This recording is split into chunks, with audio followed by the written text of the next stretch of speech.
लो तो दोस्तों, वेलकम है आपका कमर्शियल HVAC चैनल में। तो आज हम बात करेंगे लो प्रेशर स्विच और हाई प्रेशर स्विच में क्या फ़र्क होता है। इसको हम LP और HP स्विच भी बोलते हैं। तो जो LP स्विच है, मतलब कि लो प्रेशर स्विच जो है, ये नॉर्मली हम लो प्रेशर लाइन में यूज़ करते हैं। मतलब अगर हमारे सिस्टम में गैस किसी वजह से लीक हो जाए और उसका प्रेशर नॉर्मल, जैसे हम R22 की बात करते हैं, उसका normal suction pressure 65 to 70 PSI होता है।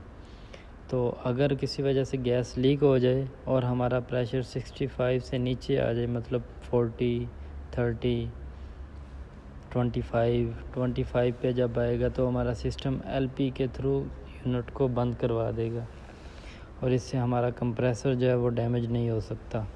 अगर ये सिस्टम में नहीं होगा तो हमारा compressor bar bar on off होने की वजह से डैमेज हो सकता है, या जिसमें गैस नहीं होगी तो वो चलता रहेगा तो वो डैमेज हो सकता है। दूसरा, हमारा जो HP स्विच है, इसको हाई प्रेशर स्विच बोलते हैं। हाई प्रेशर स्विच जो है, ये हम हाई साइड पे यूज़ करते हैं, मतलब जिधर हमारा हाई प्रेशर चलता है कंप्रेसर के बाद। तो ये जैसे ही हमारा नॉर्मली प्रेशर चलता है 350, 300 तक, लेकिन जैसे ही हमारा कंडेंसर ब्लॉक हो या सिस्टम में कोई ब्लॉकेज हो, तो हमारा जो प्रेशर है वो 350 प्लस, मतलब 400, 450 तक चला जाता है। तो उस सूरत में हाई प्रेशर से का अलार्म दे के ये स्विच हमारे यूनिट को बंद करवा देता है। तो ये दोनों सेफ्टी किसी भी एयर कंडीशनिंग यूनिट के लिए बहुत ज़रूरी हैं, या किसी भी हमारा जो इक्विपमेंट है AC के रिलेटेड, उसमें ये बहुत ज़रूरी है। तो ये लगाने चाहिए।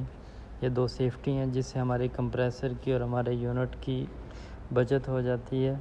किसी सूरत में गैस हो जाती है लीक, वो मुश्किल नहीं है, लेकिन अगर ये सेफ्टी सिस्टम में होंगी तो हमारा सिस्टम को ज़्यादा नुकसान होने से ये बचा लेंगी।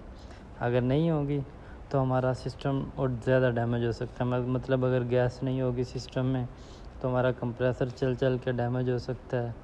और अगर HP स्विच नहीं होगा तो हाई प्रेशर की वजह से हमारा कोई पाइप बस्ट हो सकता है, या फिर हाई प्रेशर की वजह से हमारा कंप्रेसर 2-4 मिनट चलेगा, एम्पेयर बढ़ा लेगा। एम्पेयर बढ़ाने के बाद कंप्रेसर हीट अप होकर बंद हो जाएगा, और बार बार ऐसा बंद होने से हमारा कंप्रेसर का जो स्टेटर है वो ओवर हीट हो जाता है, जिस वजह से कंप्रेसर दोबारा इस्तेमाल के काबिल नहीं रहता। तो जब भी आप अपने यूनिट को रन करें तो ये सिस्टम में होनी चाहिए। ये बहुत ज़रूरी है सिस्टम के लिए। तो अगर नहीं लगी हुई तो मार्केट से परचेज़ कर लें, ये इतनी महंगी नहीं मिलती। नॉर्मली 20-25 दिरहम तक मिल जाता है ये। तो ये लगा लेना चाहिए सिस्टम में, हमारा सिस्टम इससे महफूज रहता है।